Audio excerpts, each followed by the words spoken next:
This is our tomb, okay? And I'm Lazarus, and I'm back here.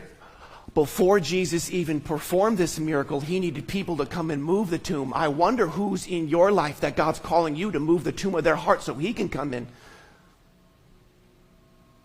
We're saved not to just sit. We're saved to be out there. Resurrection and life lives in us. And we're not to keep this truth to ourselves. And so there's people in your life that God has providentially placed you in. And he's saying to you, move the tomb, move the stone. Move the stone, pray for this person. Share your faith with this person. Invite this person to church. Send a person a song, a verse, minister, disciple. Roll away the stone. But we have this idea in our head, no, I can't roll away the stone because they're going to reject me. They're going to think differently of me. We need to change our mindset from this person's going to reject Christ to Christ's going to resurrect this person right now. Christ's going to use me to resurrect this person right now. God's going to speak through me and this person's going to come to know him and be resurrected. What, do you think God doesn't want to save people? I think God wants to save people. I think God wants to be known. I think God wants to use you to make himself known. Who in your life, you know it as I say it, who in your life has he laid on your heart? Roll away the stone. Roll away the stone. In order for this miracle to even happen, God uses people to perform miracles. He wants to use you to perform miracles. All we got to do is watch. Watch. Where are you at work? Watch and join. Watch and join. God, I can't roll away the stone. You're right, you can't. God, I can't resurrect. You're right, you can't. I'm going to do it through you. Who? Who in your life? So in order for this to even happen, people had to roll away the stone. And Lazarus is in here dead. Lazarus is in here dead 4 days. Everything dead. No job, family, future, dead in the tomb. Hopeless, lifeless. Open the door. And the resurrection and the life.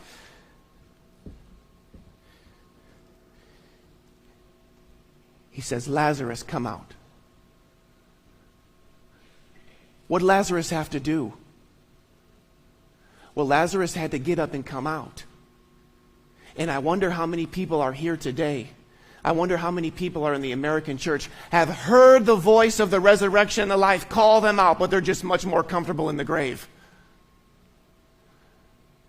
Oh, I don't know this life outside the grave. It's really comfortable in here. And I hear you tugging at my heart every week. I know you're calling me to do things, but it's just so much more comfortable here in my grave. It's warm. This is the life I know. And we don't come out.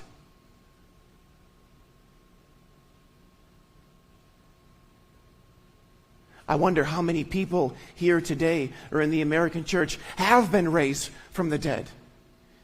You've been raised. You have life. But you're still in the bandages and bondages of the things that God's called you out of.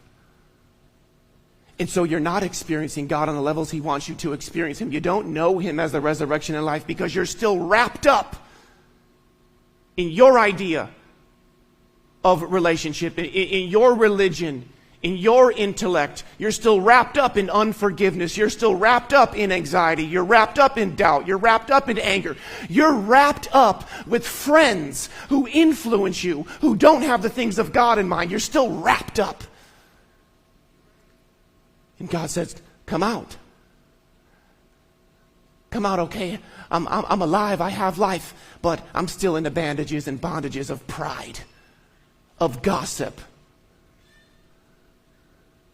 I still very much care what people think about me.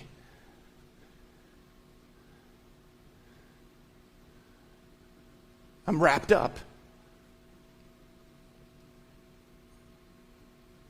So I can't even lift my voice to sing because my mouth is wrapped up And I care what people think about what I sound like. I can't lift my hands to worship because I'm wrapped up in what people may think about me if they see my hands up in worship. I still look at people differently because I don't understand why they raise their hands or sing and worship and come to the altar, because I'm wrapped up in my idea of what church should be. I don't like the pastor. I don't like his preaching because I'm wrapped up in myself, in my own dreams and my own wants. The offering plate comes around and I can't give. I can't give because I'm wrapped up in my finances. I'm wrapped up in my intellect. I'm wrapped up in my own, what is it? What are you wrapped up in? That's those pieces, those linen cloths that you hold today. What are you wrapped up in?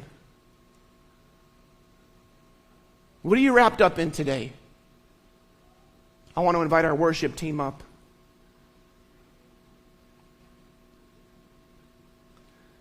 Lazarus is dead.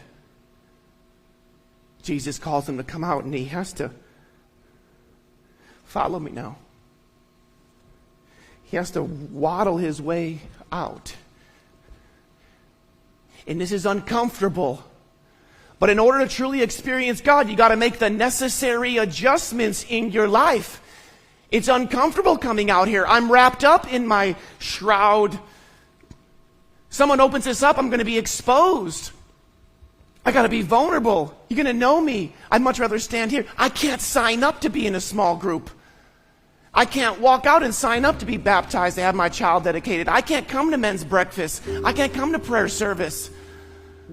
I can't come to the women's cookout because I'm wrapped up in my own self. In moving around in the beginning stages, people are going to look at you. I look silly. It's funny.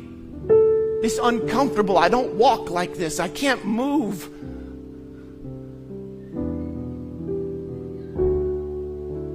You want to experience God? Come out of the grave. Unwrap yourself. It says, well, what do you know? Lazarus needed some help. And Jesus commands some people, and he says, unbind him and let him go.